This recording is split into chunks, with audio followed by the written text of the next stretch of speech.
Welcome back to the DNA Pest Control Podcast. Aaron, how you doing? I'm feeling really good. How are you doing?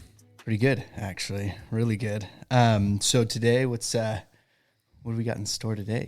Today we are getting back to our pest guest. We have slipped a little bit, so we appreciate a lot of the new messages coming in. Today we have Billy Walters. He is 3 years in the industry. He's a route technician. Billy, are you there? Can you hear me? Yes, sir. How we doing? Good, really good. Thank you so much for coming on the show. Absolutely. I thank you for having me. I feel I'm honored and privileged. No, thank you. We are. Billy, I always ask the question, you've probably heard some of the other ones, but how did you get into the industry? I know you've been in it 3 years, but it's just weird. Yeah, no, it's, so real quick, I started listening I'm not current on your podcast. I wanted to start from your oldest episode and work forward, kind of see how you've grown, and which you got dramatically since your first podcast. You guys have grown dramatically. Thank you. So I'm still not current, but I'm kind of like you and everybody else that does this. You know, I did 7 years. I was doing billing and coding in medical for like radiology. And then COVID hit, and a company that I was with kind of went under because out here, you know, you had big conglomerates like big health networks buying up everything, and our company sold. And it was a little bit difficult trying to get back into things in the medical field, getting jobs during COVID, just trying to, you're 3 weeks out trying to get interviews.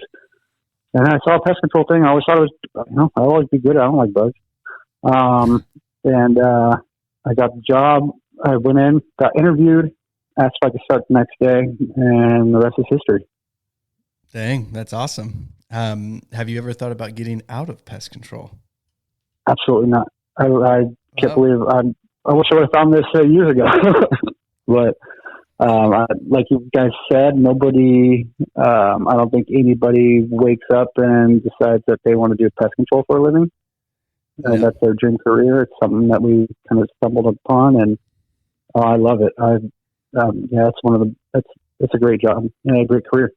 Oh, that's awesome. And so I guess for, anybody new hopping in, listening, just fresh into teching, what is your favorite thing about it? It's a rewarding job. Yeah, it has its moments, but at the end of the day, we protect people, pets, and property every day, and that's and going in and taking care of these people and then leaving with smiles on their faces and wanting you to come back and returning services. I mean, that's the most rewarding part of the job. Yeah, I agree with that. You get to see that difference in helping people and eliminating a pest that they couldn't eliminate or they needed help with, and really affected their life. It's awesome. Yeah, that's what I love about it the most. I mean, of course, the freedom. It's just me and I truck's the office. It's just me out there, so it's definitely a lot of freedom. But again, it's at the end of the day, helping customers and clients protect their pets, property, and themselves. That's the most rewarding part. Oh yeah, absolutely. When we were kind of talking on Instagram, you had a few questions, and we were reading one of them about thresholds.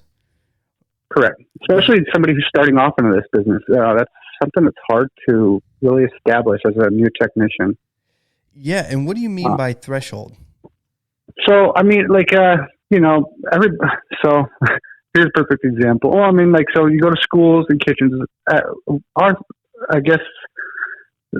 Setting the threshold of what's a problem, what's not a problem. Okay. So to speak. When we go to commercial kitchens and schools, that stuff, there's pretty much a zero tolerance. There's zero threshold. There should be no bugs. Yeah. When we start getting into multi-unit housings, we do a lot of government housing. And apartments and even homes, trying to set those thresholds, one person, one bug, one roach is enough. And you go to the next unit, They say they're having no issues, but the place is infested. And trying to set a threshold of when an action plan needs to be taken, or it's kind of hard. It's difficult. It's a battle. And I don't know if I've only been doing this 3 years. So I don't know if it's something that's just unfortunately you got to deal with, or it's something that's kind of difficult to establish with clients and customers or tenants. Yeah. So what you're saying is on your side, you're looking at it as 0 bugs should be that threshold. Exactly. That's mine. Okay. Yeah. And so it's frustrating for you when you go in and they're like, oh yeah, I have some roaches, but I don't care. Yeah. Oh no, it's fine. And I put glue traps in all my tenants, because how I do things when I go to apartments is I got to go off what's on the traps and not, unfortunately, by what they tell me. Yeah. Because again, everybody's threshold is way different. Yeah. So when you're saying that, is it the frustrating side that they don't necessarily see it the same way as you do, or? Exactly. Okay. Well, as you get further into the episodes, there is actually an episode that we do hit on that a little bit, because one big thing that is frustrating, we have it here. We have an apartment complex that we deal with. They're infested with cockroaches.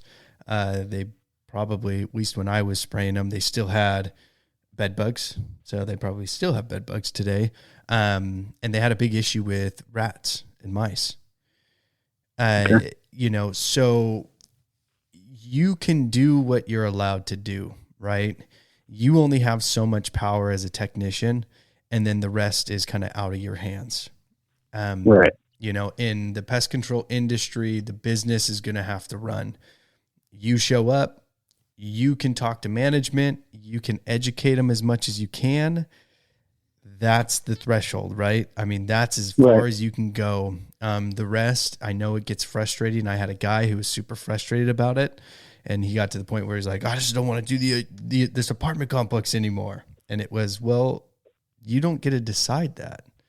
I'm not the owner. I'm not the manager. If they want to do it, hey, I'm here to educate them. I'm here to tell them, just like a doctor to a patient. You have cancer, you have 3 weeks to live, or if you change everything, you could live 20 years. You really can't do much more than that. If they don't decide to change, well, hey, I can't do anything. It sucks, but I can't do anything. So the quicker you learn that and you understand what that threshold is, for you, it's 0. And that's how it always should be, right? As the technician, you go in and you say, no, there's no bugs. There shouldn't be any. And then it's taking the time and letting them know, hey, look, you're in government housing. You're not paying for this, most likely. Now it's time to get on their level. Let me help you get rid of these, pests that is paid for. You just have to cooperate. And you can get on a different level with them. And as you get onto that level, you may be able to help them eliminate some of these. Now, the problem is you're with government housing. You're always going to have cockroaches. So it's a never-ending battle. But learning how to talk to those people and getting on their level is going to be huge. Okay. But don't try to set your threshold's always going to be different than everybody else's. And there's nothing that you can do. Even to fellow technicians, you're going to see this. You're going to walk in, you're going to go on a training, you're going to do something. And one of the guys is going to be like, oh yeah, this unit always has cockroaches, whatever. We don't care. I just bait and then I leave. It is what it is. Everyone's different. You're going to come in with a passion, and that passion's going to override a lot of that, crap that you're kind of seeing and you're going through. But keep and hold on to that passion, even though you're not going to get what you want. Understood. That's good. Understood. Yeah. Aaron, I don't know if you want to add on to that. Oh, I'm with you. It's super frustrating for me too. Okay. So it sounds like it's something that's not it's a constant battle everywhere. I'm not the only one dealing with it. Yeah, and I'm relatively new in the industry too. I'm coming up on 2 years, and I take pride in my work and getting success. And like the property Daniel was talking about, we get there and apartments have been notified weeks in advance, yet they fail to put out notices. Tenants have been notified days and weeks in advance, and they fail to prep, and nobody cares. And they're asking me, why are there still bugs? And I think it's like what Daniel said. It's educating and getting on their level and saying, when we're dealing with difficult tenants or difficult management, when they're not cooperating, it's kind of putting the ball back in their court, saying it really depends on a combination of my work and your help on your end. It's got to be a team effort in there. And if you're not willing to do X, Y, Z, we're not going to properly eliminate the pest. And if they're okay with that, then you just got to be okay with it too. As frustrating as it is. So with that said, question. So with bed bugs, where do you draw the line with that? You know, you get an apartment, you check in with the office, and they give you, I think kind of like you guys do, we give them a logbook. We provide the management. They give us units, keys, whatever. Mm-hmm. You go to a unit. It's we have some apartments we do weekly service at that because it's just a big complex. Yeah. They keep putting same tenants on there. You know, at some point they don't prep. You know, at some point the concern of, just like you said on here, they're not prepping. We're doing very minimal bed bug treatments. And at some point, where's the potential of them getting, what's the word? If we're just doing a limit treatment, there's the potential of them building resistance. Yeah, building resistance. That's a problem. That's the hard area to draw the line of what to do. Well, so Aaron, do you want to answer? Or you want me to jump on? Let me go first because mine will be a little bit quicker. Okay, go. Where my brain went to is transparency. At least that's what I do in the field. If I start seeing patterns, I'm going directly to the decision maker, directly to management or maintenance who is setting everything up. And you have to sit them down and say, hey, I know we've been doing these treatments. I know it's kind of kept things at bay, but it's not working. And here's why. This is what needs to happen. If, I get it. It's like you're asking me why we can't get rid of the bed bugs or get rid of the pest, yet we're not getting help on your end, whether it's, prep or notices. And you have to make it very clear, at least in my opinion, just to make sure that they understand there's a specific reason why results aren't coming. Yeah. And honestly, that is, I'll give you a story to go along with this. And I learned this really early on by one of the techs who actually never wanted to help me.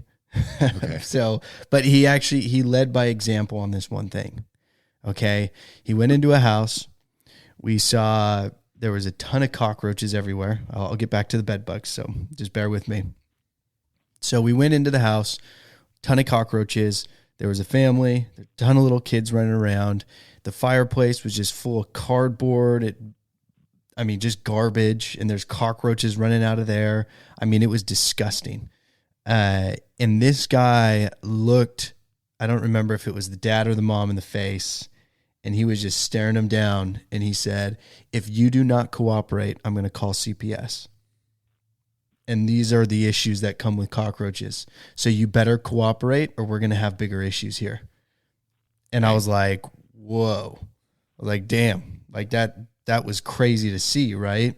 Because we go in and we want to be, we're customer service. We got to be super nice. We this, we that, and everything. And I'll tell you right now, you want to go far in your career, put that aside. Put that aside, being nice, being the nice guy, put it aside with customers. They want to know the truth. And when he did that, from then on, I'm like, holy crap, I'm done being the nice guy. I'm going in, I'm the professional. I'm going to tell them what they need to do.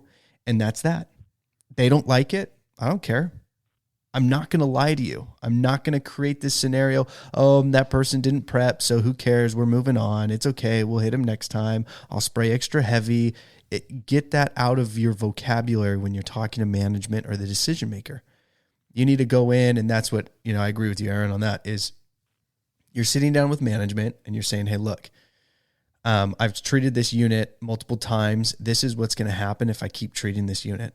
One, bed bugs are going to build up a resistance. We're going to have an issue here. Soon my products aren't going to work. And then we're just going to create another monster of a bed bug that nobody can kill. So then we're never going to be able to get rid of these things. And breaking it down for them is we have to get on this. I have to inspect other units. I have to do my treatments. And if they still say, whatever, who cares? Hey, leave it alone. Okay. It's their problem at the end of the day. But at least you stood up and you said, hey, this is what's going to happen. I need to tell you this. And I've done that to the decision maker. I've done that to bosses who've been fighting back on me. This is what it is. And this is, I understand you may not like it, but I'm not going to sit here and lie to you and make you think that it's going to work. It's not going to work. Now, on your side, what you should do as the tech is you need to be smarter than the management, right? So if I pull you in, Billy, and I say, hey, I need you to go spray unit 12 for the 10th time for bed bugs. They're not going to be fully prepped. You're just going to hit baseboards where you can and leave. Well, for me, it's, okay, I'm not using the same product anymore. I'm just going to use an IGR. They can't build a resistance. I'm going to cut off their life cycle. Yeah, they're still going to be around, but at least I'm not creating a bigger problem in the future. And I'm still making them happy because I'm spraying. So I'm just going to use an IGR and I'm done. That's it. Or put out some traps or monitors. We're just going to catch them, and that's what we're going to do until they make the decision of, okay, let's get on these people. But if management doesn't help you, that's when I go to tenants. And if I can convince the tenant to help me, then management is going to be there with me, right? Because management doesn't want to deal with tenants, and tenants don't want to deal with management. But they'll typically deal with us. And so if you can get on either side, eventually you can start bridging that gap and you get cooperation with both.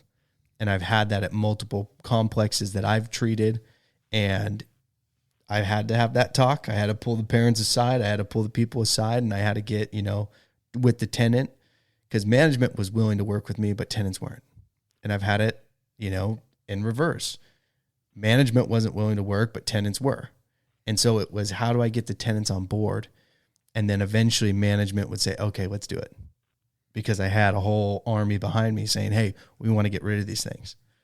So it's all about communication as well. How are you communicating with those people?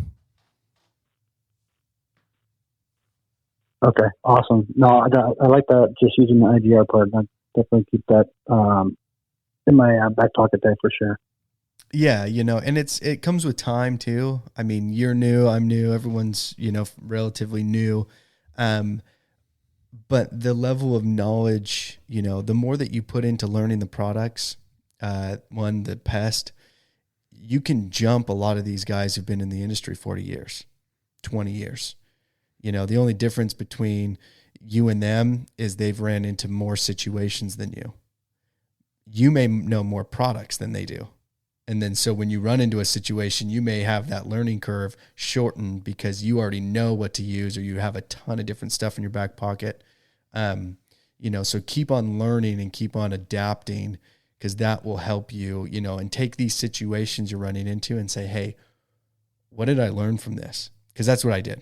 I would go in, I'd make a mistake, I'd run into management, I'd run into tenants, I'd have these problems, I'd walk away and say, okay, is there something I can do a little bit different? Because this sucks. And then I would try it next time. Didn't work. I'd say, okay, what can I do to do a little bit different, and see if that works. So keep an open mind and keep learning on that. Okay, absolutely. What other questions you had? I know you had a few more in here. What else pops up in your head that you want to ask us?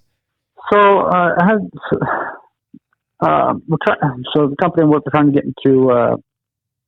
We're trying to do more like some exclusion work and stuff with rodents. I'm just trying to figure out what's some good resources. I mean, I've heard you talk about, of course, the rodent academies and stuff. Is there any other resources or tools out there for just kind of learning exclusion? And is there any, must-haves on your truck for exclusion work? Yeah. For rodents. Yeah, no, that's a good question. And, you said your company was just starting to get into rodent exclusion, or you're... Yeah, I mean, it's always been there. It's something that's always going to be done, but something unfortunately, we don't really provide, but it's the future. That's what needs to be done. Especially, yeah, I mean, just like here in Arizona, they're really trying to push the rodenticide things over here as well.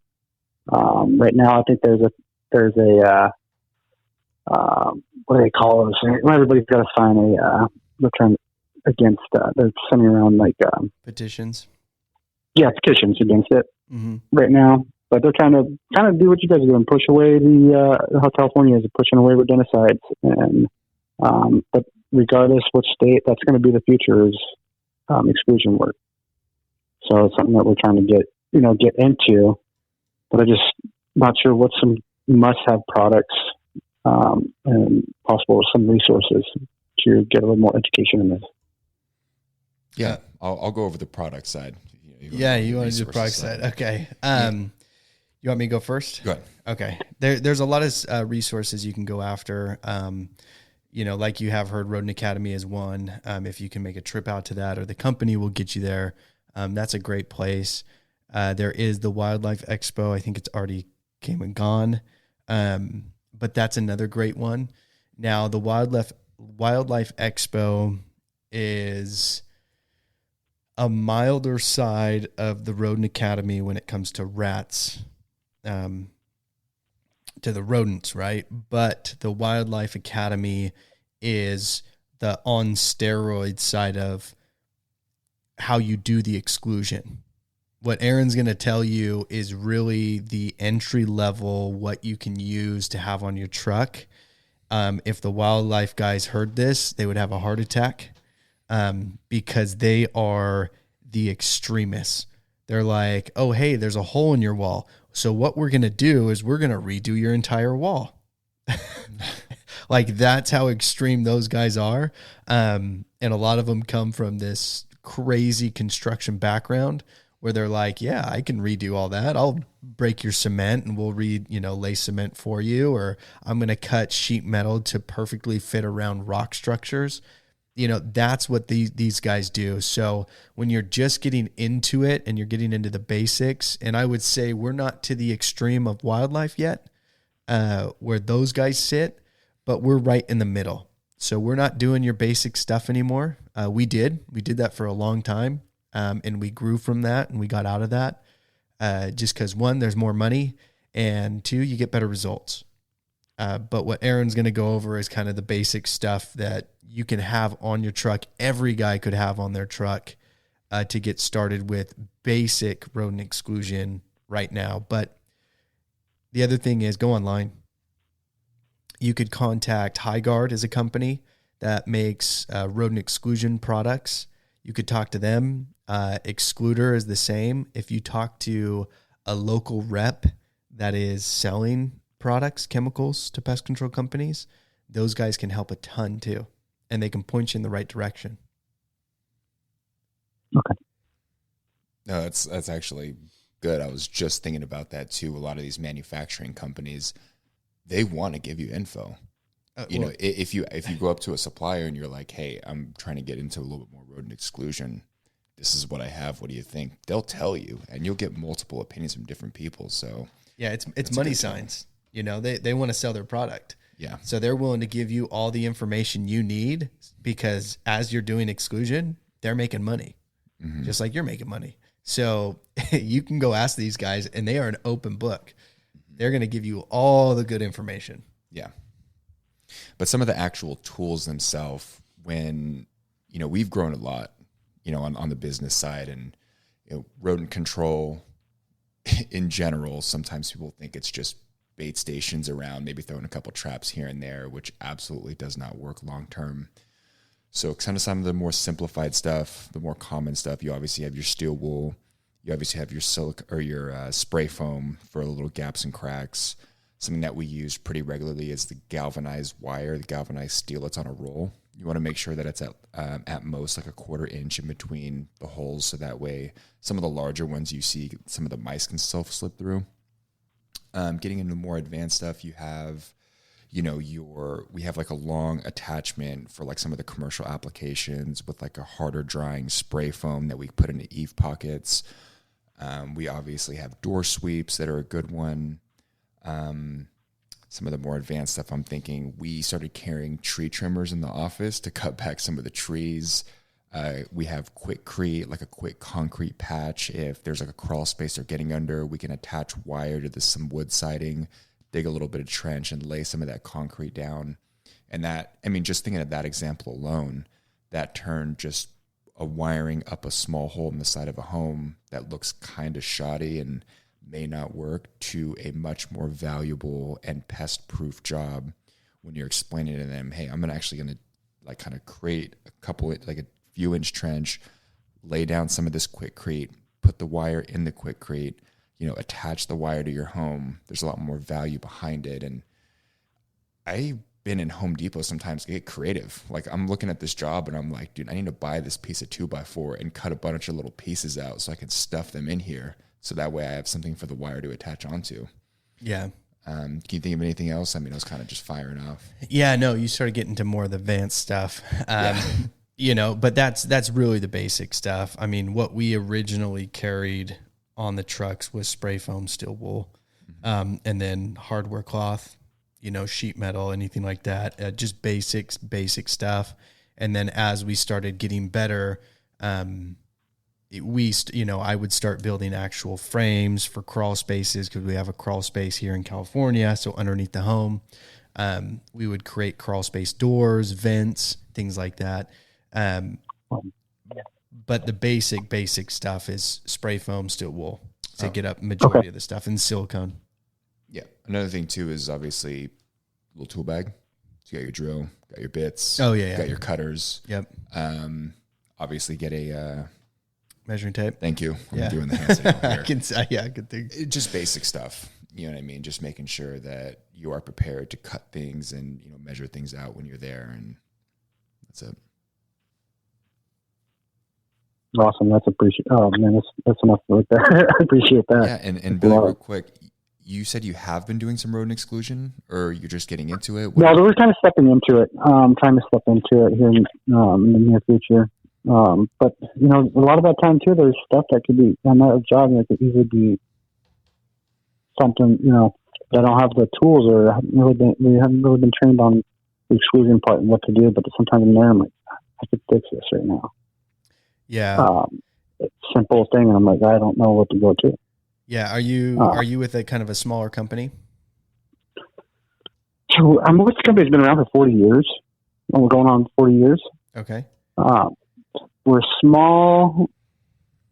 We're a smaller company, yes, but we have such huge accounts. We have a lot of cities, county work, prisons, of course, our residentials and stuff. But we're under 50 employees. Yeah. Well, no, and that's okay. Yeah, the only reason why I asked is because you do get some small. Because I purchased a company that was been around for 30 plus years, and the guy's been doing it for 40 or 50 years, right? But he just didn't do anything outside of spraying. That was it. So, and the only reason why I'm asking is because depending on who the owner is or management and things like that, it doesn't really matter if it's you and the owner, or you and 100 guys. The idea behind it is, are they allowing you to do that? Is that a step that you can actually take on, or is this something that you could even go to and say, hey, I'd like to learn all this stuff and start it for you? Because some guys don't want to do that. I think it's something that it's kind of between both. Or if I can create it and allow it, and it's not. I guess the biggest thing is the risk is something that's kind of on the fence there. The risk for them or for you? For them, I think. Oh, if something goes wrong or if it doesn't get fixed right or whatever. Okay. Because unfortunately we don't Arizona. We don't have too much crawl spaces. A lot of the older homes out here we do. Yeah. Old homes, but crawl space isn't really a thing out here in the valley. Yeah. And attics. We don't really go into attics because of risks, damage, I guess, and stuff. I'm not. I'm sure it's a common thing for a lot of companies out there. I think there's, at least what I'm understanding or getting is it's a lot of unknowns. And if you don't do it, it's always going to be an unknown. And if you never want to step in that direction, it's always scary and stays unknown, right? So there's not a lot of issues getting up in attics. We've been doing it. I've only had one guy step through sheetrock in a garage that we had to just go patch, and it was done. And the person was really nice about it, but that was in a garage. It wasn't even inside the house. But there's so many things that if you go to some of these courses, you learn that you don't necessarily have to get up into those areas. You don't have to put yourself at a ton of risk to get good results. Right. And I've heard that on one of your previous, when you talk, one of your first episodes of building control. I mean, you start your inspection on the outside. Yeah. And most of that stuff you can resolve the problem from just walking around the building. Yeah. And the thing is, and me and Aaron have taken it to heart, is we're going to fail. That's okay. We know that. So I'll try it. I'll see if it works. I'll see if it doesn't. If they're going to be scared to see if it works or if it doesn't work, nothing against them. I get it. Their bread and butter is just spraying, it's taking care of the pests, rodents aren't their thing, and that's okay. And, for you is I mean, if they're going to allow you to do it, do it. If they're not, and you like being there, I wouldn't push something that's not in the agenda, until new management comes in or somebody, or even if you can get closer to the owner, you can say, hey, look, I think this is a good idea and we can make a lot more money and grow. Okay. But, cause you're going to step on toes. And if you do that, you're eventually going to get pushed out because you're going to be the problem. Even though you're trying to help, they don't know that. They don't see that. They just see you're rebelling against what they're saying. Okay. So just be aware of that, but you can always do some stuff on the side. They don't want to do it. Right. Do it. No, but there's something like that.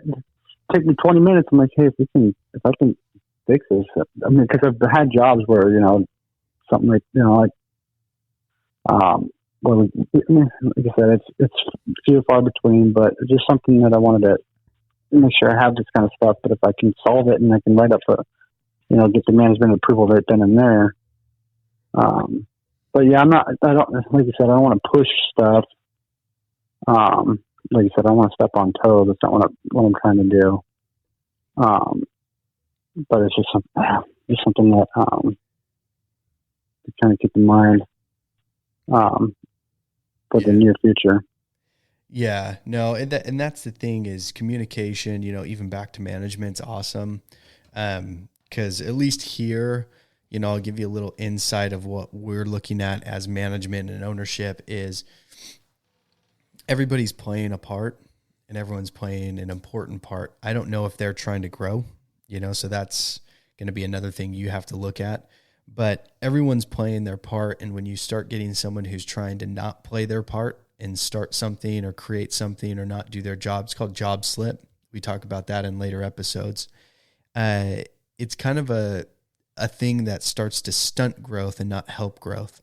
Now, once again, that all comes back down to, is this guy willing to grow or is he not willing to grow? Are they staying stagnant and they kind of like that there? Or do they want to push? We're trying to push, so if you came to me and said, hey, I want to get into some rodent stuff, this is what I'm thinking, I would say, okay, go do some research, figure it out, come sit back down with me and let's look at what we can do and how we can do it. And then let's go. I'll see if I can pull some appointments off of you. We'll put them back onto these guys. Let's test it out. Let's see how it works. I'm all about that because there's so much value that can be earned. Somebody else may say, hey, stay in your lane. Don't do that. We don't want that. So just be careful as you are kind of pushing in that direction.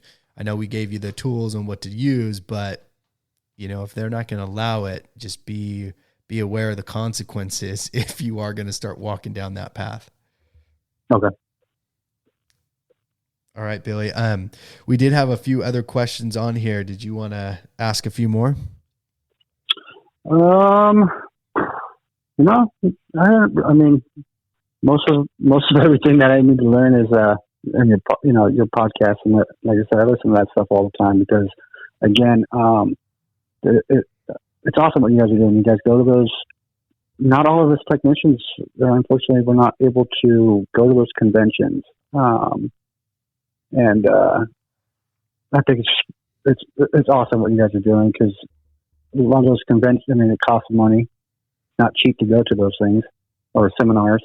No. And you guys are taking from those and you're sharing it with us, those secrets. And it's really good stuff that you guys are doing. And again, thankful and appreciative for that because I've gone to seminars.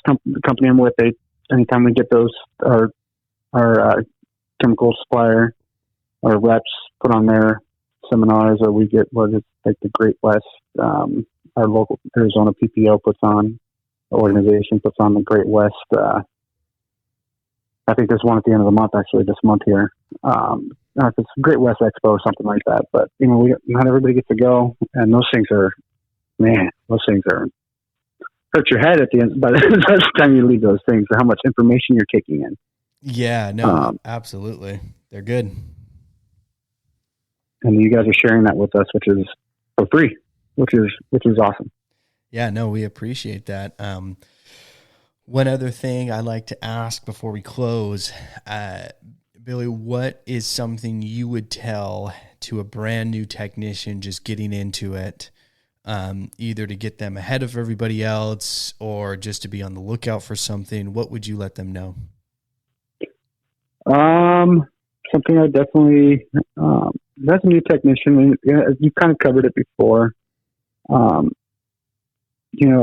When I started, I was kind of told like, hey, it's just going to take time. And just going out there and running routes and doing it. Nobody really there was not too much information shared. So I'm definitely going to say, just like you got all the other previous talkers will say, is read the labels. They're always changing, but you're going to learn so much more just by reading that label than what I learned by my training.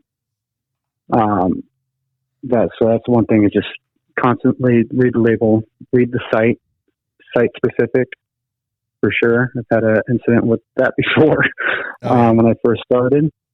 But yeah, just everything's right there.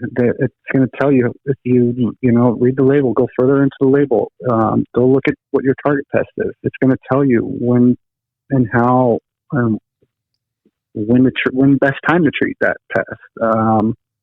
It's all right there. All these products work. You don't have to get something that says, "Oh, it treats scorpion" right on the label.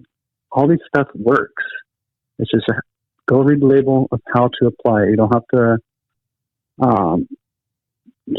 spray and pray kind of thing. I mean, yeah, just read the label. No. Another thing that I'd say is, especially as a new tech, don't fall in when I train, I tell guys, don't fall in the trap of, you feel like you've got all these stops to do and you're running behind and you cut corners. Yeah. Don't fall in that trap. Sometimes you might go to a house that, because unfortunately every house is different. They give, our company gives us generally 30 minutes inside and outside of a home. And that could be just a general spray, or we might have more of we call it the works, where we do, we go take care of the property as well, not just the home. Yeah. And every home's different. Every landscape's different. So that 30 minutes, that time they give you, you might get it done in 20 minutes. One house is really plain. Just only has rocks in their yard. And so you got one house that you got to have to de-web, because they've been 6 months since their last service. So not falling in the trap, take that extra time to do the service correctly. No, that's good advice. And thank you so much for throwing that out there for anybody who is new listening and just getting into the industry. And Billy, thank you so much for coming on to the podcast and being a guest as well. No, thank you so much. I appreciate it. I keep up the good work. I'm going to spread this stuff around, and you guys, I'm surprised you don't have as much followers, and then that needs to change. Yeah, no, thank you so much for the support and the help, and definitely spread the word. Absolutely. Thank you so much, Billy. You guys ever thought about expanding to Arizona? The company? Yeah. Oh, we are always, we want to expand as much as we can. We are not one to be shy of growth or failure. So yes, we would love it. Are you going to be on? You going to be the leader over there? Yeah. No, Arizona's a good market. Something to think about. That year round, especially down in the valley. It's a great market. Year round pest control services. Yeah, I mean, just like anywhere else, it slows up during the winter time, but we don't have rain seasons like you guys. Month. So it's a great market. All right. Out here to just think about in the future. Oh yeah. Well, when we get going on that, I'll make sure I got your number now, so I'll give you a call. All right, Billy. Thank you so much for coming on. No, I appreciate it. Thanks, guys. All right. Bye. All right. There we go. Billy Walters. First pest guest of the year. Yeah, that's right. That's right. No, really good conversation, though. I appreciated his approach to everything, and I definitely want to follow up with him in a few weeks or maybe even longer, kind of check out on how some of that rodent exclusion stuff is doing, how some of the threshold stuff he was asking about, Yeah, I think that is a big frustration for a lot of techs who have the passion behind it. Mm-hmm. And I think that's actually anybody who has a passion for what they do is, when you have someone who's not willing to cooperate, I think that is hard, and it does take a toll on some guys, and it gets frustrating. And you know what? I think that's a destroyer of a lot of techs. You think so? Oh yeah, because I've seen some older techs that have been in the industry, and they just are I don't care. Mm-hmm. They just make up weird stuff, the breezeway and wind with the sun hitting at this angle. This is why that happens, and I can't do anything about it. And they just kind of like give up, and they try to find and cut these corners and make it really easy and simple. And then you have the other guys who are still passionate, who are like, why don't they let me do it? Yeah. So I think it does kill a lot of people, but the threshold of that is where that is. Don't take it to heart. Don't take it personal. You're going to find those people who are willing to let you do it, mm-hmm. and you're going to love those people. And then you're just going to tolerate the people who don't, but you know that they're out there, and you just eventually kind of push that to the side and accept it. Yeah. You still push and you still do everything you can. You just say, all right, whatever. Yeah. Nothing I can do with that person, but I'm excited to go see this next one. Right. Because I know they're going to let me do my job. Mm-hmm. So I think it is cool, for people to hear that. And then just as a reminder before we close this out, Billy hit it perfectly is, there's a lot of passionate techs that want to start a lot of things that their company doesn't do or doesn't allow them to do, or maybe they actually do it. They're just in a different position. They're a route technician and not an exclusion tech. Mm-hmm. And so we see a lot of job slip, and we even see it here. You have a guy who's trying to tell the office how to schedule, and it's like, dude, you can't even see the whole map. What are you doing? You're not even talking to these customers on a day-to-day basis. Yeah. Well, this person's supposed to be here next to that person. Yeah, I know. And they moved. They called. They said, hey, no, I don't want it that day. So there's a lot of stuff there where the job slip happens. And for Billy, as a reminder, when you go back and listen, and for any other tech, be okay with them saying no. If it's something that you absolutely have to get into, go find a place that will let you do that, mm-hmm. or that will put you in that position. And then find out if you hate it, because you may not even like doing it, and then you're going to go back. There's that too. But just, be the best person you can be where you're sitting. And there's not much, because if you start creating problems, start creating pushback, start creating all this stuff that you're not going to follow through with, and we've had it, mm-hmm. Hey, we should do this, we should do that, we should change this, we should change that. Oh, everything we just did here, let's destroy it and start again. Mm-hmm. It creates a lot of problems, and it creates more issues than helping. Yeah. So be strategic in what you're going to do and how you're going to do it. Mm-hmm. And if you are going in the direction of rodent exclusion or bird work or whatever it may be, go full board. Do not half-ass it. Do not dabble here or there. It's, are you going to learn how to do rodent exclusion work correctly, or are you not? Because they have their bread and butter of pest control. If you start rodent exclusion and you just are like, I don't really care, they don't care either. Mm-hmm. So you're going to crash and burn. You know, you're the one bringing it up to them. Yeah. They're not bringing it up to you. So if you're not going to put your all into it, don't even do it. Agreed. You're going to give a half-ass partial effort. You're going to get a half-ass partial result. Or in our example, it's, hey, I have this great idea, but Aaron, you got to do it. And it's like, wait a minute, that was your idea. Mm-hmm. You have to do it. Yeah. Why does everyone else have to do your idea? Mm-hmm. You know, if you want that, that's cool. Like I was telling Billy, okay, great. Go do the research. Mm-hmm. Go figure it out. Try it. Don't be afraid to fail. Mm-hmm.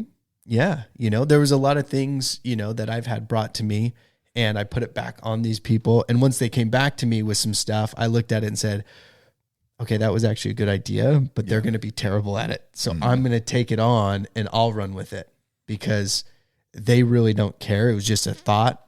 Yeah. But how they're going to execute this, at least with the plan they have, sucks. And I've had that a lot. Yeah. And so we've ended up taking on stuff, but then it was like, hey, I'm going to make this my baby, not their baby, because and within a week, they already forgot about it anyway. They're like, oh, whatever.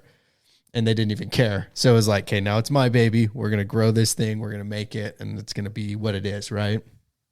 And so you see that sometimes with people. And no, that's not with you, Aaron. Don't worry. Well, now I'm thinking it is, now that you said that. No. Just in past, I've seen it. So, Billy, if you're going to run with it, but you go spend the time to go learn everything. Mm-hmm. You become the professional. You become the trainer. And honestly, I know they may not like it, but I would do some side jobs. Mm-hmm. Test it out. See if it works. See how well you can do it. See how well you actually eliminate a situation, a rodent problem. And if it does, great. Bring it back to them and say, hey, look, I've done this. I've tested it. It's worked. This is what I do. I can start training guys. Mm-hmm. But my suggestion, don't step on their toes. Yeah. That's good. No, and if anything I'd add on to that is don't take anything as gospel. Things change all the time. I mean, if I'm approaching a situation I don't know, whether it's 10 different experiences, 10 different contacts, I'm taking little pieces here, applying it to what I think is going to produce the best results, and then reviewing what I just did to see how I could be better. You know, there's never always, I mean, with some things it's black and white, but there's never always going to be, this article is going to have everything I need to know about rodent exclusion. It's like, not a chance. It's going to be years and years of experience and years of training and years of going through stuff, you know, before you can even, and even then, no one's the master. You know, stuff always changes. Yeah, no, you're right. No, it is. Yeah, but that was a really good way to kick off March. We do appreciate Billy coming on the show. Anybody else that does want to come on, we got a hold of Billy through Instagram. We also have our website.